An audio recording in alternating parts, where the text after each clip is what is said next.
আসার পর দেখলাম যে কুনেটা ওর ফ্রেন্ডের সাথে এখন হাসি খুশি করছে। তারপরে আমার বোন চলে গেল গিফট দিতে। তারপর কি আমি ওর আসসালামু আলাইকুম এভরিওয়ান। তো আজকে আমি গেছিলাম বাঁকড়া মেলাতে। তো মেলাতে পুরোপুরি যাওয়া হয়নি, কারণ রাস্তাতে যাবার সময় আমার আব্বাজির সাথে কটা ফ্রেন্ডের দেখা হয়েছিল। হবার পর বললো যে মেলা উঠে গেছে, তো কে নাকরদোলের ব্যাপারে সেই জন্য উঠে গেছে, আমাদের যাওয়া হয়নি। রাস্তা থেকে নিয়ে ঘুরে চলে এসেছি। আর আমি বাড়িতে এসে এখনো ড্রেস চেঞ্জ করি না, বাট বেবাড়ি যাবো আজকে, তো কোনো রেডি হয় না। এখন বাজে 8:15, দেখো 8:15 বাজে। এবার আমি রেডি হব।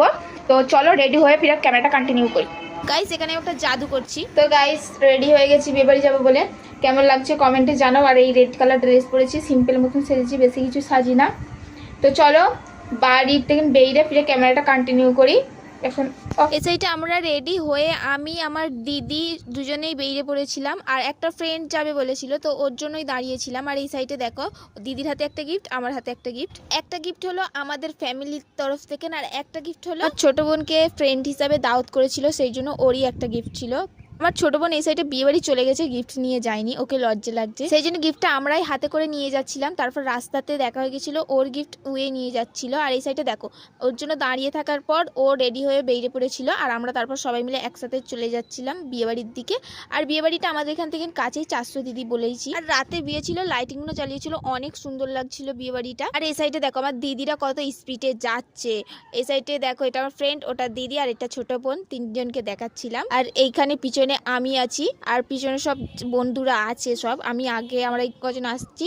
তো দেখো এই সাইডে লাইটিংগুলো বেশ, আলোগুলো খুব সুন্দর লাগছিল। আর এই সাইডে আমাকে কেমন লাগছে কমেন্টে জানাবে। আর এই সাইডে দেখো দিদি আর আমার ছোট বোনটা অনেকটা আগে ছিল, আমি পিছনে ছিলাম। এই সাইডে দেখতে দেখতে আমরা বিয়ে বাড়িতে পৌঁছে গেছি অলরেডি। বিয়ে বাড়িতে যখন এসেছিলাম, আসার পর দেখেছিলাম অনেক ভিড় হয়ে গেছিল। অতটাও ভিড় ছিল না, ভিড় হয়েছিল, অতটাও ছিল না। এখানে টিভিগুলো, হলুদের সিনগুলো দেখাচ্ছিল আর কি। আর এই সাইডে দেখো আমার ছোট বোন আর আমি গিফটটা দিতে যাচ্ছি। বিয়ে বাড়িতে আসার পর দেখলাম যে কুনেটা ওর ফ্রেন্ডের সাথে এখন হাসি খুশি করছে। তারপরে আমার বোন চলে গেল গিফট দিতে। তারপর কি আমি ওর পিছনে ছিলাম, আমিও গিফট দিতে যাবো বলে এখানে দাঁড়িয়ে আছি। দেখো ওখানে আমি দাঁড়িয়ে আছি, ওই সাইডে আমার ছোট বোন গিফট দিয়ে ও আর চলে গেছে, আর এই সাইডে আমি দাঁড়িয়েছিলাম পিছনটাই, কারণ আমাকে একটু লজ্জা লাগছিল, কারণ এখানে অনেক মানুষজন ছিল, সেই জন্যই লজ্জা লজ্জা লাগছিল, কারণ অনেকজন তাকিয়েছিল, তো সেই জন্য। তারপরে কি আমি কুনেকে দিয়ে দিলাম গিফটটা।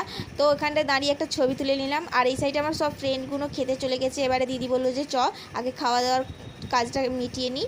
তারপর কি আমরা খেতে যাচ্ছিলাম। তারপর দেখলাম যে সব ফ্রেন্ডগুলো খেতে চলে গেছে, সেই জন্য আমরা টেবিলের কাছে প্যান্ডেলে চলে এসেছিলাম। আর এখানে পাখাগুলোই দেখছিলাম, কারণ এখানে অনেক গরম ছিল। আর সত্যি বলতে রাতে বিয়ে ছিল, সেই জন্য অতটাও গরম হয়নি। তারপর এখানে প্যান্ডেল খালিও ছিল, সেই জন্য আমাদের একটা দাদা বসিয়ে দিল যে এখানে বসে পড়, সেই জন্য টেবিলে বসে পড়েছিলাম। বসার পরই আমাদের সঙ্গে সঙ্গে খাবার দেওয়া স্টার্ট করে দিয়েছিল। আর এই সাইডে দেখো আমি ঠান্ডা ঠান্ডা শরবতটা আগে খেয়ে নিয়েছিলাম। সত্যি বলতে শরবতটা অনেকটা সুন্দর ছিল, লস্যি দিয়েছিল এটা। তারপরে কাঠি কাবাব দিয়ে দিয়েছিল, তারপর সস দিয়ে দিয়েছিল। ওটা খেতে খেতে আবার দিয়ে দিয়েছিল নানপুরি। এই সাইডে ভাইরে ভাই আমার এখন কাঠি কাবাব শেষ হয়নি, এই সাইডে নানপুরি দিয়ে দিয়েছিল, সেই জন্য ভাবছিলাম কি করে খাবো। তারপরে দিয়ে দিচ্ছিল চিকেন। তারপর বসে বসে কাঠি কাবাবটা খেয়ে নিয়ে আমি নানপুরিটা খেয়ে নিয়েছিলাম। তারপরে খেতে খেতে এই সাইডে দিয়ে দিয়েছিল, খাওয়া শেষ হতে না করতে এই সাইডে সালাদ দিয়ে দিয়েছিল, বিরিয়ানি দিয়ে দিয়েছিল, সেই জন্য এটা নিয়ে এখন খেতে ব্যস্ত ছিলাম, কারণ এখানে গরম অনেক ছিল, তো ভালো করে খাওয়াও যাচ্ছিল না। তারপর আমি বিরিয়ানি খাবার পরে সেটা চলেছিল চাটনি, পাঁপড়। তো আমি পাঁপড় খেতে খুব ভালোবাসি, আর এই সাইডে চাটনিটা তো খাই না, তাও আমি খেয়েছি। তারপরে দিয়ে দিয়েছিল মিষ্টি। তো আমি মিষ্টি খেতে সত্যি বলতে অনেক পছন্দ করি, সেই জন্য মিষ্টিটা আমি খেয়ে নিয়েছিলাম। আইসক্রিম দিয়ে দিচ্ছিল, আইসক্রিমটা আমি বাইরে এসে খেয়েছিলাম। খাবার পর কিছুক্ষণ পর ফুচকা খেতে গেছিলাম। আর এই সাইডে ফুচকার এখনো কিছু রেডি হয় না, সেই জন্য সব টক ফক বানাচ্ছিল, সেই জন্য আমরা একটু দাঁড়িয়েছিলাম। আর তারপরে টক বানিয়ে আমরা ফুচকাটা খেয়ে নিয়েছিলাম। তো ফুচকাটা খেতে খেতে কাকুটাকে বললাম যে একটু টক কম হয়েছে, সেই জন্য কাকুটা আবার টক দিল। ফুচকা খাবার পর কিছুক্ষণ পর আমি নিয়ে নিয়েছিলাম পপকর্ন। দেখো এখানে পপকর্ন খাচ্ছি। শুধু পপকর্নটা আমার ভালো লাগে না, মশলাওয়ালা পপকর্নটা বেশি ভালো লাগে, সেই জন্য আমি পপকর্নটা খেয়ে নিয়েছিলাম। এখানে স্টলে অনেক কিছুই করেছিল, সেই জন্য আমার পুরোটা খাই না, আমরা ফাঁকা জায়গায় এসে পপকর্নটা খেয়ে নিয়েছিলাম। তো খেয়ে নেওয়ার পর এবারে যাচ্ছি আমরা বাড়ির দিকে। ভিডিওটা কেমন লাগলো কমেন্টে জানাবে। তোমরা যদি আমার ভিডিও প্রথম দেখো তাহলে আমার ইউটিউব চ্যানেলটাকে সাবস্ক্রাইব করে দেবে। আবার কোনো অন্য ভিডিওতে দেখা হবে। তো টাটা।